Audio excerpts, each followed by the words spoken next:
What is an environment variable? The Merriam-Webster dictionary defines a variable as able or apt to vary. If you've done any programming, you're probably already yelling at the screen what an environment variable is. But I don't have a programming background, so environment variables were foreign to me when I started my IT journey. They are very useful, especially for scripting, so understanding them will be a great tool for your Linux tool belt. This is B from TatOG Tech, and today I'm going to tell you all about environment variables in Linux, so stick with me. I have a favor to ask. If you like this type of video and you want to see more content like it, make sure you are subscribed and hit the bell button for notifications. Also, don't forget to give this video a like if you like it. Let me know what you like, didn't like, or if you have any comments, questions, concerns, or emotional outbursts in the comment section below.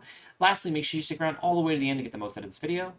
Let's do this thing. And just a word of warning, I may also refer to environment variables as environmental variables. I just, for whatever reason, I just use that as my lexicon. So just know that I'm talking about the same thing if I do end up using that. So just a slight disclaimer there. But before we actually get into environment variables, let's talk about what a variable is. Now, we gave a definition from Merriam-Webster, but let's talk about what we're talking about when we're referring to our Linux systems. Now, a variable is a character string with an assigned value. Let me actually go ahead and show you what this looks like. Shrink myself down here. And here, when we're talking about a variable, we're going to have a variable string, and we're going to have a variable value. Now, either of these can be any type of data, words, numbers, names, etc. Anything. And your imagination is the limitation. So let's go ahead and actually talk about environment variables. Now, environment variables are user-defined variables that that is available to any child process of the shell. They can impact the way processes will behave on the system and allow you to customize how your system will work. Now, there's four examples that I want to give you of actual default or built-in environment variables on a Linux system, and those are going to include. Whoops, that's not what we wanted to do here. Let's go ahead and do cat. Let's go to this other file here. And those are going to be shell, home, user, and path are a couple of examples of what they'll do. And we'll actually get into some commands here now. Now, as far as the variable commands goes, now for environment variables, the primary command that you're going to be using to get information about which variables are available on your system is going to be print env. And here we can actually see those ones that we were talking about. We have shell, we have home, we have path, and then we also have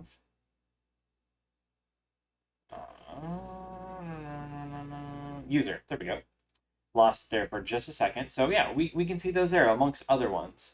There's even this interesting one that says a villain 006. So yeah, interesting stuff, right? That one's actually one that I had set previously, but we'll get into actually how to do that here in just a second. All right, so the other command that you can use is going to be a command called set. Now, this is going to give you a ton of output. So I prefer using print env. This is going to give you just, if you want to make sure that you're getting as much output as you possibly can, set is going to be your jam.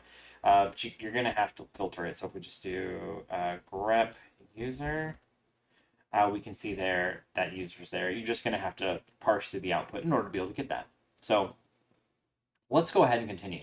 Now, if you want to be able to go ahead and see what the value of a variable is you can use this command. Let me clear this out. What you're going to do is you're actually going to do echo. Then you're going to do a $, and then you're going to do, we can just do shell. And it's going to tell us that our shell is bin bash. So if you want to be able to find out what the value is, without having going to the list, just do an echo and then $, and then shell. Now, you're seeing that all these ones that I've talked about so far are capitalized. Now, that's the primary convention for doing environmental variables, is that the variable name is going to be capitalized. It doesn't have to be that way, but the convention is to capitalize it, so try to capitalize it to kind of just follow the convention, make things a little bit easier on other people that may be using your system. So there's two different ways you can do variables. Now you have the non-persistent ones, which are only going to be available in the shell that you're currently working in. And then the other ones are going to be non-persistent variables. Which are going to be persistent variables, which will, be available in multiple different shells. They'll also be persistent amongst reboots and things like that. So let's go ahead and talk about creating these variables. Let's start with the non-persistent ones. These are pretty simple. We're going to do export is the command, and we're going to give it we're just going to call it name, and then we're going to do equals, and then we're going to just put our name. I'm going to put my name. It's going to be B. Now, if I go in here and I do if I do an echo, and I do name, we can see that B is indeed there. So we do let's do print env. We can see it right there that my name is indeed there. But I have the same system with a different shell. Now let's go ahead and do the same thing. Echo name. Whoops. And you always got to put the $sign there. Name. And this one says Stacy. Well, what the heck's going on there? There's clearly some kind of disconnect between the two of these. So we can see here, though, that this is in confirming our point that depending on which shell you're working in, is that with these non-persistent variables, they can indeed be different. Now, now the question is, how do you unset this? And it's pretty easy. You're going to do unset and then just put the name of the variable in there. And if we go back and do that, we see that we get that. But if we do it over here again, we still get the same output of Stacy. So let's go ahead and talk about doing persistent variables.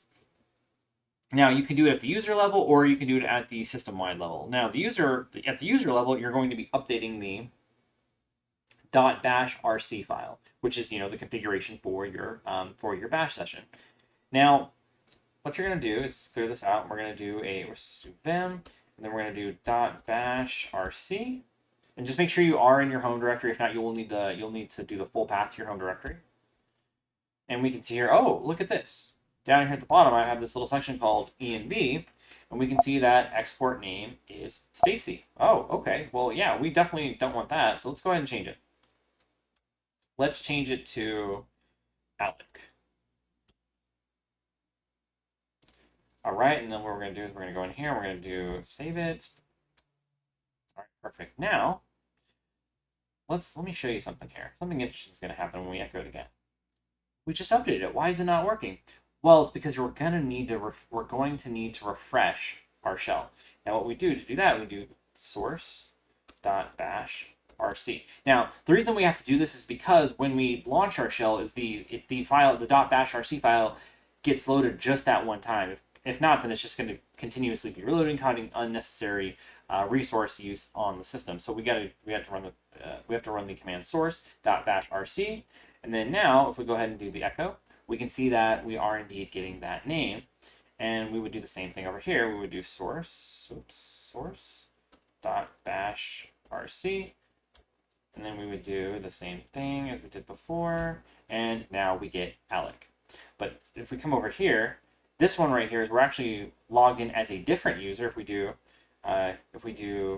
echo, and we do name, we get nothing.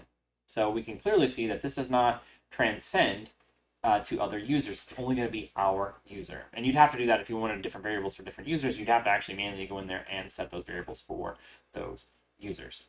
Now, of course, and if you wanted to remove it, you would just go back into the file and remove it from there, and then just do the source.bash rc again, and then it will be updated. But you know what? Actually, let's go ahead. Let me go ahead and show you. Let's do vim.bash rc. If we just come down here,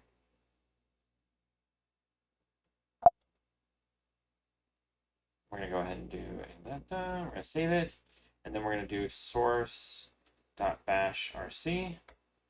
And then if we do echo name, wait, what? Why is that still? Hold on here. Did I not save it? Source.bash rc. And then we're going to do echo name. Yeah, for some reason it's not updating here, but if it keeps doing this, you can literally just start let's terminate that. We're going to come over here. We're going to do another one.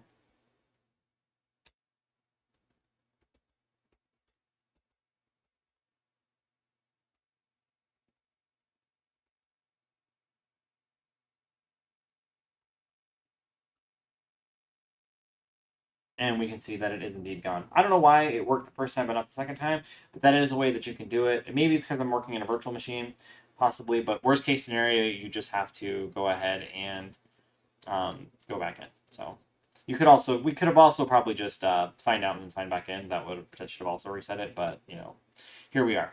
All right, so let's go ahead and talk about system-wide. For system-wide, we're going to do sudo, we're going to vim, and we're going to etc. And then we're going to do environment. All right, let's put our password in because this is going to be a global file. And see here, that's where that variable was set. That one where he said villain 006. So let's go in here and change that. We're going to go to Blofeld. All right, let's go ahead and save that. It's pretty easy. All right, now again, if we do sudo echo, so we don't need to do sudo. Let's just do echo. We do name. It's still showing Alec here. This is that old one that we haven't done now. What we're going to do is we're going to do exit. And then what we'll do is we'll just go ahead and go back in there.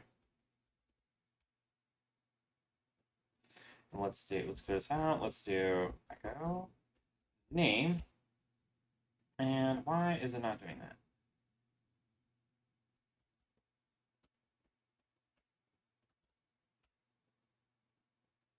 Okay. Let's see what's going on here. Sudo vim. Let's see. Let's see environment.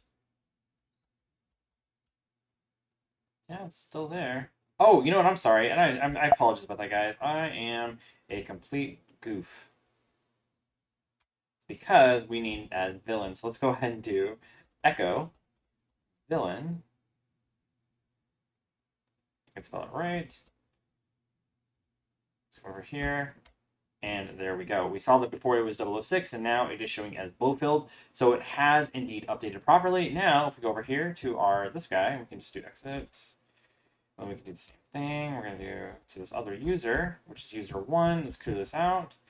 Let's do echo. And we'll do vil. And there we go. It's updated for him as well. So, and again, if you need to remove it, just go to each of those files respectively. Remove it from the file, and then again, if it's going to be for the bashrc file, you do the same thing that we did. The source bashrc. If that doesn't work, then just exit out and then sign back in. Same thing for the system-wide ones. You'll have to go ahead and sign out and then sign back in. So pretty easy peasy stuff. Awesome.